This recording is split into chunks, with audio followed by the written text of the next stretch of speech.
Hello everyone, मैं आज आप लोगों के बीच में प्लाज्मा के बारे में जानकारी दूंगी। इससे पहले हम लोग जान चुके हैं कि ब्लड क्या होता है, ब्लड का फंक्शन क्या है, ब्लड के कंपोनेंट क्या हैं, ये सभी के बारे में जानकारी दे चुकी हूँ।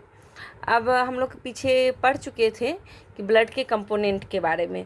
तो ब्लड के कंपोनेंट में क्या पढ़े थे हम लोग कि 45% जो होता है वो क्या होता है, ब्लड सेल रहता है, और 55% होता है प्लाज्मा। तो यही आज हम लोग प्लाज्मा के बारे में जानते हैं। तो ब्लड का जो लिक्विड पोर्शन होता है वो क्या कहलाता है, प्लाज्मा कहलाता है। देखिए ब्लड में से जो सेलुलर कंपोनेंट होता है उसको अगर निकाल लेते हैं तो वो क्या कहलाता है, प्लाज्मा। सेलुलर कंपोनेंट का मतलब हो गया ब्लड में जो सेल रहता है उसका सेलुलर कंपोनेंट अगर निकाल लिए तो जो बचा हुआ भाग क्या रहेगा, तो प्लाज्मा रहेगा। सेलुलर कंपोनेंट में आरबीसी, डब्ल्यूबीसी, प्लेटलेट्स, इसके बारे में आगे हम लोग जानेंगे। तो ब्लड में से सेलुलर कंपोनेंट निकालते हैं तो ये प्लाज्मा कहलाता है। और ये जो प्लाज्मा हुआ, प्लाज्मा में से जो ब्लड को थक्का करता है उसको क्या कहते हैं, क्लोटिंग फैक्टर। आगे हम लोग क्लोटिंग फैक्टर के बारे में भी पढ़ेंगे। तो ये प्लाज्मा में से क्लोटिंग फैक्टर को अगर निकाल लिया जाता है तो जो बचा हुआ भाग है वो क्या कहलाएगा, सीरम कहलाएगा। तो अब ये जो है प्लाज्मा का कलर के बारे में जानते हैं। तो प्लाज्मा जो होता है स्ट्रॉ कलर्ड का होता है। स्ट्रॉ का मतलब हो गया ये भूसा का रंग जैसा होता है, घास, सूखा घास जो हुआ स्ट्रॉ कलर्ड वैसा होता है। अब हम लोग देखते हैं कि प्लाज्मा में क्या क्या रहता है। तो प्लाज्मा में 92% वाटर रहता है, 7% प्रोटीन और लेस देन 1 मतलब 1% के लगभग जो है न्यूट्रिएंट एंड मेटाबॉलिक वेस्ट लगभग रहता है। तो अधिकांश प्लाज्मा में अधिकांश मात्रा में क्या रहता है, तो वाटर रहता है 92% और 7% प्रोटीन रहता है। अब आगे हम लोग देखते हैं। तो होल बॉडी, सबसे पहले होल बॉडी में क्या क्या रहता है, तो ब्लड रहता है और अदर टिश्यू रहता है। हम लोग पीछे ही जान चुके हैं कि हाँ, टोटल बॉडी वेट का 7 से 8% क्या होता है, हमारे बॉडी में ब्लड रहता है। और अदर टिश्यू क्या हो गया, 92% अदर टिश्यू हो गया। तो यही 8% जो हमारे बॉडी में टोटल बॉडी वेट का जो ब्लड रहता है, इसी में से प्लाज्मा और सेल कंपोनेंट इससे पहले भी चर्चा कर चुके हैं। तो प्लाज्मा कितना परसेंट रहता है, तो 55%, और सेल कितना हो गया, 45%। अब आगे देखते हैं प्लाज्मा। तो प्लाज्मा में क्या हो गया, तो इसमें जो है 92% वाटर ही रहता है और 7% प्रोटीन रहता है और 1% अदर सॉलिड्स रहता है, जिसमें nutrient, metabolic waste, gases, hormone, ये सब रहता है 1% में। तो 7% में देखते हैं हम लोग अब प्लाज्मा प्रोटीन के बारे में जानते हैं। तो प्लाज्मा प्रोटीन में 3 प्रोटीन होते हैं plasma protein. First albumin, second globulin, third fibrinogen. ये जो एल्बुमिन जो होता है ये प्लाज्मा प्रोटीन का सबसे मेजर कंपोनेंट यानी अधिक मात्रा में पाए जाने वाला प्लाज्मा प्रोटीन कौन सा है, तो एल्बुमिन है। ये 60% रहता है और 36% ग्लोबुलिन रहता है और 4% फिब्रिनोजेन रहता है। अब आगे देखते हैं अदर सॉलिड्स में। तो 1% में क्या क्या हो गया, गैसेज में O2, CO2, N2, फिर न्यूट्रिएंट्स हो गया glucose, amino acid, waste product में urea, uric acid, hormones, electrolytes, sodium, potassium, chlorine, ETC, मतलब ये सब पाया जाता है। 1% में ये सभी पाए जाते हैं। अब हो गया वाटर जो है 92% पाया जाता है प्लाज्मा में। अब हम लोग देखते हैं सेल्स कितना परसेंट होता है ब्लड में, तो 45% रहता है। अब इसमें से सेल्स कितने टाइप के होते हैं, तो ये भी 3 टाइप के होते हैं। 3 टाइप में RBC, WBC, प्लेटलेट्स, ये 3 टाइप के ब्लड सेल होते हैं। अब इसमें से RBC रेड ब्लड कर्पसल्स या सेल्स बोल सकते हैं, WBC वाइट ब्लड कर्पसल्स या सेल्स, और प्लेटलेट्स, ये 3 टाइप के होते हैं। और इसी में आरबीसी का दूसरा नाम क्या हो गया, इरिथ्रोसाइट, डब्ल्यूबीसी का ल्यूकोसाइट, प्लेटलेट्स का थ्रोम्बोसाइट, जो कि आगे मैं ये सब के बारे में जानकारी दूंगी, डिफाइन से बताऊंगी ये तीनों के बारे में।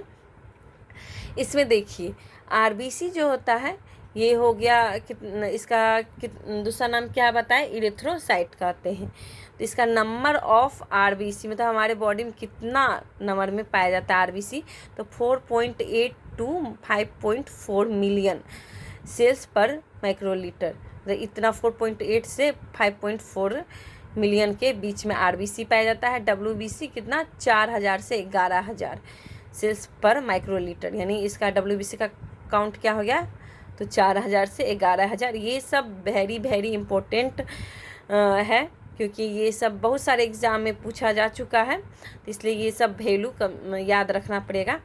और प्लेटलेट्स जो होता है 1.5 लाख से 4.5 लाख के बीच में होता है सेल्स पर माइक्रोलीटर।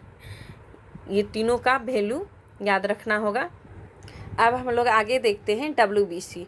तो डब्ल्यूबीसी का दूसरा नाम क्या बताया, ल्यूकोसाइट। इसका कितने टाइप हो गए, सब टाइप्स हो गए, कितना, तो 5 टाइप हो गए, न्यूट्रोफिल्स, एस्नोफिल्स, मोनोसाइट, बेसोफिल्स, लिम्फोसाइट, ये 5 इसके सब टाइप्स हो गए। आप देखते हैं ये डब्ल्यूबीसी में सबसे अधिक मात्रा में पाया जाने वाला क्या हो गया, न्यूट्रोफिल्स।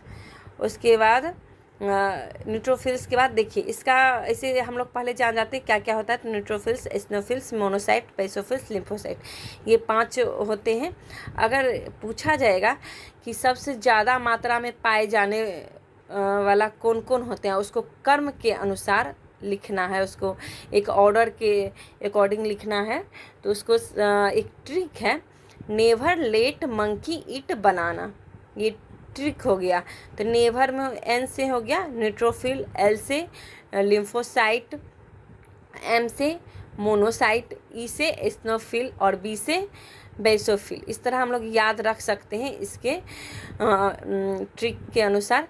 तो नेवर लेट मंकी इट बनाना, तो देखिए नेवर न्यूट्रोफिल जो होता है डब्ल्यूबीसी में सबसे ज़्यादा पाए जाने वाला रहता है, 60 to 70% ये रहता है। और लेट यानी लिम्फोसाइट, तो लिम्फोसाइट में क्या है 20 to 25%। और मोनोसाइट में कितना 3 से 8%। और एस्नोफिल 2 से 4%। अब बनाना यानी बेसोफिल 0.5 से 1% ये पाया जाता है। अब इसके आगे देखते हैं ये जो न्यूट्रोफिल्स है, अगर ये यंग न्यूट्रोफिल्स को किस नाम से जाना जाता है, कॉल्ड बैंड्स के नाम से जानते हैं। और ओल्ड जो यानी कि पुराना हो जाता है न्यूट्रोफिल्स, उसको किस नाम से जानते हैं, तो पॉलीमॉर्फोन्यूक्लियर ल्यूकोसाइट, यानी जो यंग न्यूट्रोफिल्स है उसको बैंड के नाम से, और ओल्ड न्यूट्रोफिल्स जो है उसको पॉलीमॉर्फोन्यूक्लियर ल्यूकोसाइट्स के नाम से जाना जाता है। अब हम लोग देखते हैं लिम्फोसाइट के भी 2 टाइप होते हैं, B lymphocyte and T lymphocyte. अब हम लोग आगे देखते हैं प्लाज्मा प्रोटीन के बारे में। तो प्लाज्मा प्रोटीन क्या होता है, तो देखते हैं। प्लाज्मा प्रोटीन पीछे ही बता चुके हैं कि इसके 3 टाइप होते हैं, एल्बुमिन, ग्लोबुलिन, फिब्रिनोजेन। एल्बुमिन जो होता है ये कितना 60% पाया जाता है। It is smallest and most numerous of protein. यह एल्बुमिन जो होता है साइज में सबसे छोटा होता है, मतलब सबसे स्मॉलेस्ट होता है, लेकिन मोस्ट न्यूमरस होता है, यानी कि ज़्यादा मात्रा में पाए जाने वाला रहता है प्रोटीन, तो एल्बुमिन रहता है। और इसका सिंथेसिस कहाँ से होता है, तो लीवर में होता है। और यह क्या चीज़ में हेल्प करता है, तो ऑन्कोटिक प्रेशर, ब्लड का ऑन्कोटिक प्रेशर, ऑस्मोटिक प्रेशर बनाने में हेल्प रखता है, मेंटेन करके रखता है। ऑस्मोटिक प्रेशर मतलब हो गया keeping fluid inside blood vessels, जो ब्लड वेसल्स रहता है ना उसके अंदर जो है फ्लूइड को मेंटेन करके बनाए हुए रखता है। तो ये एक तरह से एल्बुमिन का ये फंक्शन हो गया। अब हम लोग आगे देखते हैं ग्लोबुलिन। तो ग्लोबुलिन जो होता है इसके भी टाइप्स होते हैं, alpha and beta globulins, alpha beta gamma 3 होते हैं ग्लोबुलिन का, अल्फ़ा बीटा गामा, ऐसे याद रखेंगे। तो अल्फ़ा एंड बीटा और गामा का अलग फंक्शन होता है। तो अल्फ़ा एंड बीटा ग्लोबुलिन जो होता है ये इसका दोनों का क्या काम होता है, तो ये ट्रांसपोर्ट करता है आयरन, कॉपर, लिपिड्स और also involve in blood clotting, ये सब क्या ब्लड क्लोटिंग में भी इन्वॉल्व रहता है। अब आगे देखते हैं गामा ग्लोबुलिन्स, इसका दूसरा नाम क्या है, इम्यूनोग्लोबुलिन्स भी कहते हैं। तो गामा ग्लोबुलिन्स जो होते हैं ये कहाँ से प्रोड्यूस्ड होते हैं, तो लिम्फोसाइट्स से ये प्रोड्यूस होते हैं। They serve as antibodies to fight bacteria, virus and parasites, मतलब ये जो होता है एंटीबॉडी से लड़ने का ये क्षमता प्रदान करता है। ये क्या गामा ग्लोबुलिन, जैसे कि बैक्टीरिया हुआ, वायरस हुआ, पैरासाइट, ये सब से एक तरह से फाइट करने के लिए एंटीबॉडी बनाता है गामा ग्लोबुलिन्स। अब देखते हैं फिब्रिनोजेन।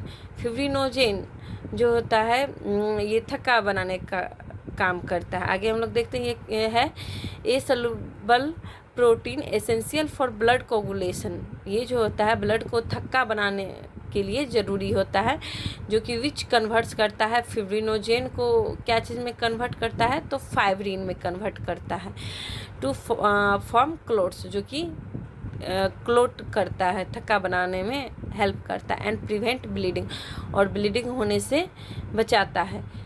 ये हो गया हमारा फिब्रिनोजेन। आप देखिए हम नोट करके लिखाए हैं कि ये जो भी लीवर सेल जो होता है सिंथेसाइज ऑल प्लाज्मा प्रोटीन, जितने भी प्लाज्मा प्रोटीन होता है ये लीवर सेल के द्वारा सिंथेसिस होता है इसका।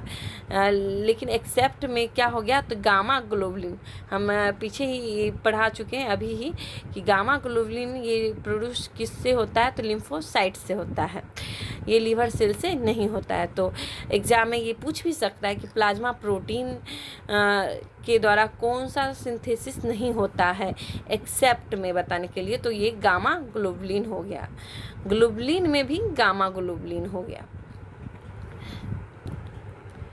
अब हम लोग आगे देखते हैं इसमें हिमेटोक्रिट, इसी का दूसरा नाम क्या है, पैक्ड सेल वॉल्यूम। तो हिमेटोक्रिट जो होता है ये ब्लड में जो है रेड ब्लड सेल का परसेंटेज को बताता है। Haematocrit is the percentage of red blood cells in the blood में आरबीसी के परसेंटेज को बताता है। इसी का दूसरा नाम क्या हो गया, पैक्ड सेल वॉल्यूम। आप देखते हैं नॉर्मल लेवल्स ऑफ हिमेटोक्रिट, इसका नॉर्मल लेवल क्या होता है, तो मेल में हो गया 41 to 50%, फीमेल में 36 to 48%। अगर एवरेज पूछा जाए तो 35 to 45 होता है। एवरेज में हिमेटोक्रिट का वैल्यू पूछा जाए तो 35 to 45 होता है, लेकिन अगर मेल फीमेल अलग अलग करके पूछा जाए तो मेल में 41 to 50%, फीमेल में 36 से 48% रहता है। अब हम लोग देखते हैं कि हिमेटोक्रिट, अगर हिमेटोक्रिट इंक्रीज हुआ तो इसका मतलब क्या हो गया, हमें अभी जस्ट बताए हैं कि हिमेटोक्रिट का मतलब होता है कि ब्लड में आरबीसी का परसेंटेज को हिमेटोक्रिट कहते हैं। तो हिमेटोक्रिट जैसे ही ये बढ़ेगा तो इसका मतलब हो गया कि आरबीसी का परसेंटेज भी बढ़ गया। तो इसमें क्या हो गया, हिमेटोक्रिट अगर इंक्रीज हुआ तो इफ़ प्लाज्मा इज लेस, और इसमें क्या हो गया, प्लाज्मा कम हो जाएगा और आरबीसी क्या होगा, ये ज़्यादा हो जाएगा। तो ये कब कब देखा जाता है, तो डिहाइड्रेशन के सिचुएशन में देखा जाएगा कि हिमेटोक्रिट वैल्यू बढ़ गया, या तो फिर आरबीसी प्रोडक्शन ज़्यादा होने लगेगा, जिसको क्या बोलते हैं, पॉलीसाइथीमिया। आरबीसी पॉलीसाइथीमिया में क्या होता है, तो आरबीसी का प्रोडक्शन बढ़ जाता है, तो यहाँ पे क्या होगा, हिमेटोक्रिट वैल्यू इंक्रीज होगा। अब हम लोग देखते हैं हिमेटोक्रिट डिक्रीज तो कब होगा, तो इसमें मतलब प्लाज्मा ज़्यादा हो जाएगा और आरबीसी का वैल्यू क्या होगा, यहाँ पे कम होगा, आरबीसी आर लेस। एग्जाम्पल ये कब होगा, तो उसमें पढ़े थे कि हिमेटोक्रिट जैसे ही इंक्रीज होगा तो किसमें, डिहाइड्रेशन के सिचुएशन में। तो यहाँ ओवर हाइड्रेशन के सिचुएशन में हिमेटोक्रिट डिक्रीज हो जाएगा, और इन्हेंस्ड आरबीसी लॉस, या तो आरबीसी का लॉस ज़्यादा हो रहा है, या एनीमिया वाले पेशेंट में ये सब में क्या देखने को मिलेगा, तो हेमाटोक्रिट डिक्रीज देखने को मिलेगा। इस तरह हम लोग का ये प्लाज्मा टॉपिक कंप्लीट हुआ और इसके आगे का फिर से मैं दूसरे पार्ट में लाऊंगी। वीडियो अच्छा लगे तो लाइक कीजिए, शेयर कीजिए, चैनल को सब्सक्राइब कीजिए और ज़्यादा से ज़्यादा अपनी फ्रेंड सर्कल में शेयर कीजिए। Thank you. मैं इसी तरह आप लोगों के बीच में नर्सिंग से रिलेटेड टॉपिक लाया करूँगी, MCQ करवाया करूँगी, जो भी RRB, BTSC, ANM, staff nurse, CHO के बेसिस रहेगा, मैं उस टाइप से लाया करूँगी। Thank you.